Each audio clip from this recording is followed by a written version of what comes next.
സഹായിക്കാനുള്ള സംവിധാനം ഉണ്ടാക്കും. വേറെ ഒരു മാസ്റ്റർ പ്ലാനിൽ വേറെ എങ്ങും തന്നെ സന്നദ്ധ സംഘടനകളുമായി ടൈപ്പ് ചെയ്തിട്ട് അവർ ഗ്രൂപ്പുകളായി തിരിച്ചിട്ട് അവർക്ക് സൗകര്യം ചെയ്തെടുക്കാനുള്ള ആവശ്യക്കാർക്ക് സൗകര്യം ചെയ്തെടുക്കാനുള്ള സംവിധാനങ്ങളൊന്നും ചെയ്യുന്നുണ്ട്.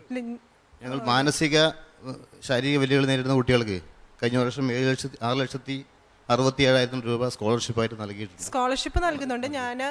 ഞാൻ കൂടുതൽ ഉദ്ദേശിക്കുന്നത് ഇപ്പം നിങ്ങളിപ്പം വലിയ ബസ് സ്റ്റാൻഡ് ഉണ്ടാക്കുന്നുണ്ട്, അവിടെ എന്തായിരിക്കും ഇവർക്കുള്ള ആവശ്യങ്ങൾ നിങ്ങൾ കണ്ടിട്ടുണ്ട്? അവർക്ക് റൂമുകൾ നമ്മുടെ റിസർവ് ചെയ്തിട്ടുണ്ട്.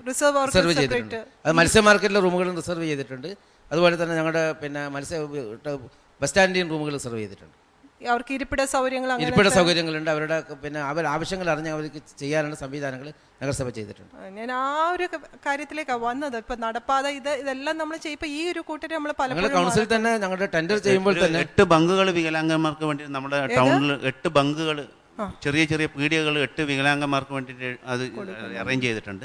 കഴിഞ്ഞ പ്രാവശ്യം ഒരു കോഫിയുടെ 2 നെസ്കോഫയുടെ 3 ബ്ലോക്ക് 3 സ്ഥലത്തായിട്ട് വികലാംഗർക്ക് വേണ്ടി മാത്രം റിസർവ് ചെയ്തിട്ടുണ്ട്. നിങ്ങൾക്ക് പബ്ലിക് പ്രൈവറ്റ് പാർട്ട്ണർഷിപ്പ് ഉണ്ടല്ലോ? ഇല്ല, ഞങ്ങളുടെ തന്നെ നഗരസഭ തന്നെ ചെയ്യുന്നതാണ്. ഞങ്ങളുടെ ഇത് സന്നദ്ധ സംഘടനകളുമായി ടൈപ്പ് ചെയ്യാന്നല്ലാണ്ട് ഞങ്ങളിപ്പം ഈ ടെൻഡർ ചെയ്യുമ്പോൾ തന്നെ ഇത്ര ശതമാനം അവർക്ക് നീക്കി വെച്ചുകൊണ്ടാണ് ടെൻഡർ ചെയ്യുന്നത്. വികലാംഗന്മാർക്കുള്ള സൗകര്യങ്ങൾ ചെയ്തുകൊണ്ട് തന്നെ മാർക്കറ്റിലെ മുറികളായാലും അതുപോലെ ബസ് സ്റ്റാൻഡിന്റെ മുറികളായാലും ആ കാര്യങ്ങൾ ചെയ്തിട്ടാണ് നമ്മൾ ചെയ്യുന്നത്.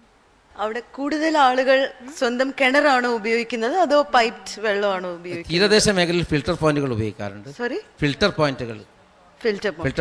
അപ്പോൾ ഈ പബ്ലിക് സ്റ്റാൻഡ് പോസ്റ്റ് ആരെങ്കിലും ആശ്രയിക്കുന്നുണ്ടോ? Public stand post, public stand post hand pump ആരെങ്കിലും ഉപയോഗിക്കുന്നുണ്ടോ? വളരെ കുറച്ച് പേര് മാത്രമേ. അപ്പോൾ ഒരുവിധം എല്ലാവർക്കും വീട്ടിൽ ഏകദേശം കുടിവെള്ള പദ്ധതികൾ, ഞങ്ങൾ 3 കുടിവെള്ള പദ്ധതികളുണ്ട്. ഏകദേശം എല്ലാവർക്കും കുടിവെള്ള പദ്ധതികളുണ്ട്.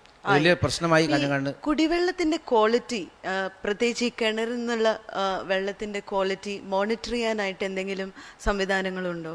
ഒരു മാസാമാസം ഞങ്ങൾ മോണിറ്ററിംഗ് ചെയ്യാറും കണക്ട് ചെയ്യാറുണ്ട്. അപ്പൊ അതിലെന്തെങ്കിലും പ്രശ്നങ്ങൾ കണ്ടിട്ടുണ്ടോ? അത് ഞങ്ങൾ 1-2 തവണ ഞങ്ങൾ ഈ പ്രശ്നം കണ്ടിട്ടാകുമ്പോൾ ഞങ്ങൾ ഹയർ ഡിപ്പാർട്ട്മെന്റുമായി ബന്ധപ്പെട്ട് അതിനുള്ള സംവിധാനങ്ങൾ ചെയ്യുകയും ഈ ആളുകളെ വിളിച്ചു വരുത്തി എന്താണിത് പ്രശ്നങ്ങൾ, ഈ ചില കിണറുകൾ മാത്രമേ അങ്ങനെ ഉണ്ടാവാറുള്ളൂ. അപ്പൊ അവർക്ക് ഇത് ബോധവൽക്കരണം കാര്യങ്ങളൊക്കെ ചെയ്യാം. അല്ല, പൈപ്ഡ് വെള്ളമാകുമ്പോൾ എന്തെങ്കിലും ചെയ്യാം. പക്ഷെ സ്വന്തം കിണറില് ആളുകൾക്ക് ഇപ്പൊ ക്വാളിറ്റി ശരിയില്ലെങ്കിൽ അപ്പൊ എന്ത് ചെയ്യും? അപ്പൊ നഗരസഭ എന്ത് തരത്തിലാണ്? ഞങ്ങൾ ടെസ്റ്റിങ്ങിന് അയക്കാറുണ്ട്. ടെസ്റ്റിങ്ങിന് അയച്ചിട്ട് അതിന് എന്താണ് അതിന് പ്രശ്നങ്ങൾ കണ്ട് മനസ്സിലാക്കി അതിനുള്ള സംവിധാനങ്ങൾ ഞങ്ങൾ ചെയ്യാറുണ്ട്. മാർക്സ് അറിയാം. 15-ൽ 11.5, 15-ൽ 11, 7, 10-ൽ 7.5, 10-ൽ 8. കാഞ്ഞങ്ങാടിന് 60-ൽ 45 മാർക്സാണ് ലഭിച്ചിരിക്കുന്നത്. ഇവരുടെ പ്രവർത്തനങ്ങളൊക്കെ നിങ്ങൾക്ക് ഇഷ്ടപ്പെട്ടെങ്കിൽ ഇവർക്ക് SMS അയക്കുക.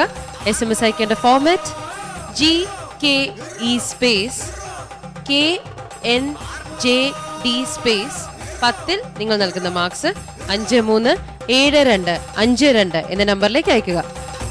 പാടങ്ങൾ പൊന്നിൻ നിറം പൂണ്ടു നീളെ പാറിപ്പറന്നെത്തി ഇത്തത്തെയെല്ലാം കേടറ്റ നെല്ലിൻ കതിർക്കാമ്പ് കുത്തി കൂടാർന്ന ദിക്കോർത്ത് പോകുന്നു വാനിൽ. കുമാരനാശാന്റെ പൂക്കാലം എന്ന കവിതയിലെ വരികളാണിത്.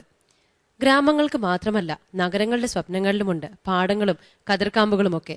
നഗരക്കാഴ്ചകളുടെ മറ്റൊരു അധ്യായം കൂടി പൂർണ്ണമാവുകയാണ്. മറ്റൊരു വികസന കഥയുമായി വീണ്ടും അടുത്ത എപ്പിസോഡിൽ. നന്ദി, നമസ്കാരം.